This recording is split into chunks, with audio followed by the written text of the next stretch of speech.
Thank you so much, everybody, for letting me come to your barbecue and inviting me to your barbecue. My name is Djuna Perkins. I'm running for Norfolk County District Attorney in September of 2026. Just a little bit about my name, because everybody always asks.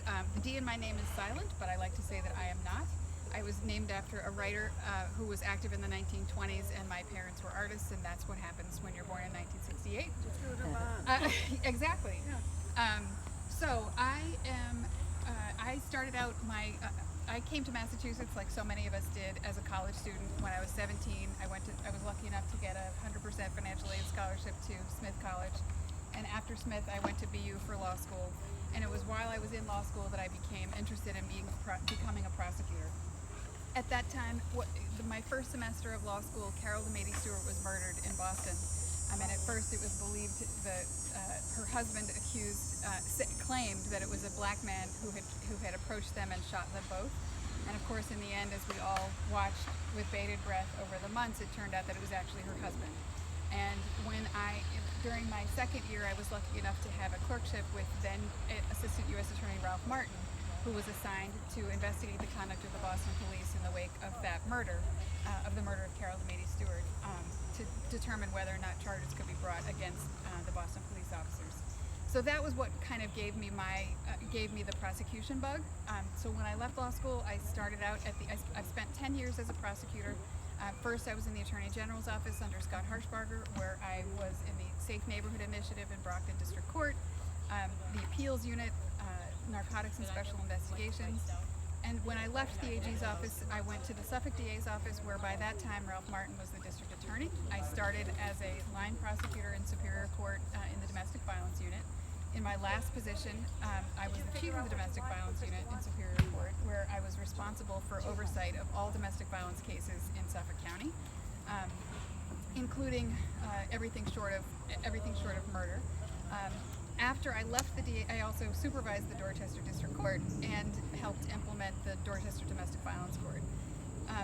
When I left the DA's office, I spent 10 years working for a small firm representing victims of crime, mostly in cases against institutions like the Catholic Church, other schools, camps, and colleges for childhood sexual abuse, and also sexual harassment and discrimination on behalf of employees.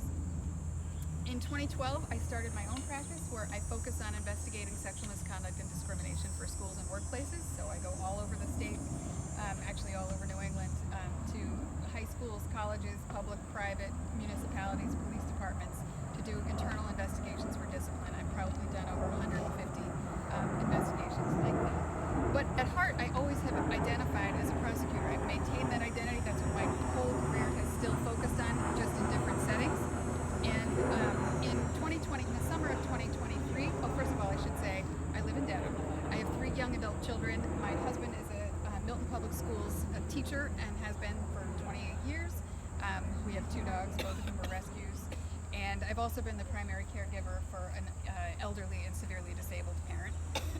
But anyway, slipping back, in the summer of 2023, I saw that the district attorney had put out a video about the Karen Reed case.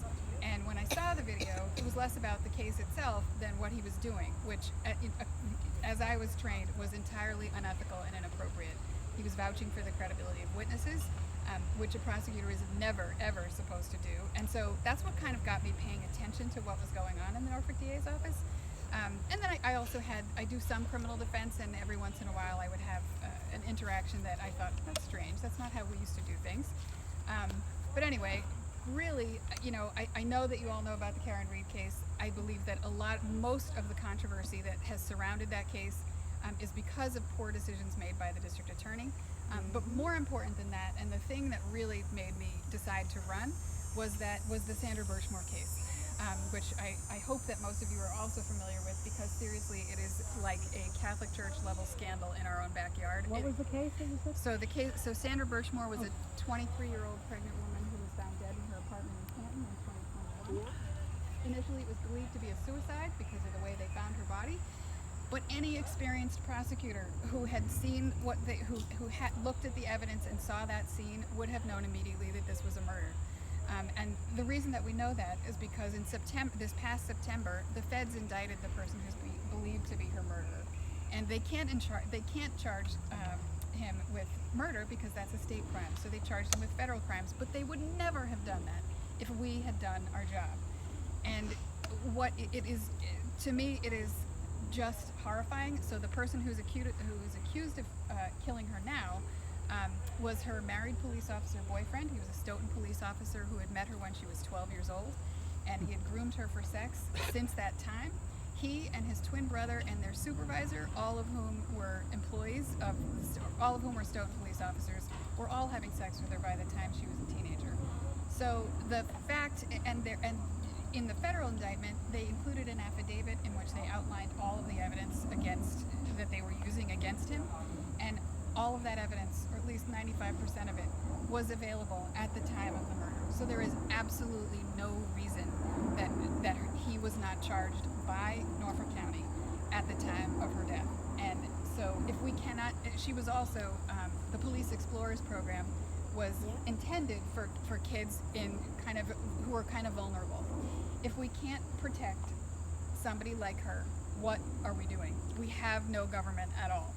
And now, especially, as Democrats and, with the national situation being what it is more important than ever that that our local government institutions work, because if they don't, we may not have anything else. And justice really matters. The district attorney has a huge amount of discretion. With the stroke of a pen, they can cause you real problems for life, and with the stroke of a pen, they can traumatize families that were victims of crime. So I'm running because I am, mad as hell, and I'm not going to take it anymore. So, and that's, honestly, that's what we all need to do. My kind of woman. I am pleased to say that, so I announced about a year ago, almost exactly a year ago, and the campaign is going fantastically well. I am really having a great time meeting people all over the county. We have a huge county, 730,000 people in 27 towns, and every town is different and unique. And so it is really, I even wear this little pin now, this Norfolk County pin, as a reminder that each of the towns has its own kind of personality and its own needs. So anyway, we are #1 in fundraising for challengers. We're trying to set up house parties for September and October for this fall. So anybody who wants to host a house party, please let me know. There's a website, JunaPerkins.com. Unfortunately, I forgot my cards and palm cards today, so I cannot do that. But anyway, you can find it on the website. There's a Facebook page. Please do all those things. I want your vote. I would love your help, whether it's financial or time or whatever. Thank you so much. September of 26th. Thank you. How did you find out about it? I think I ran into Jesse.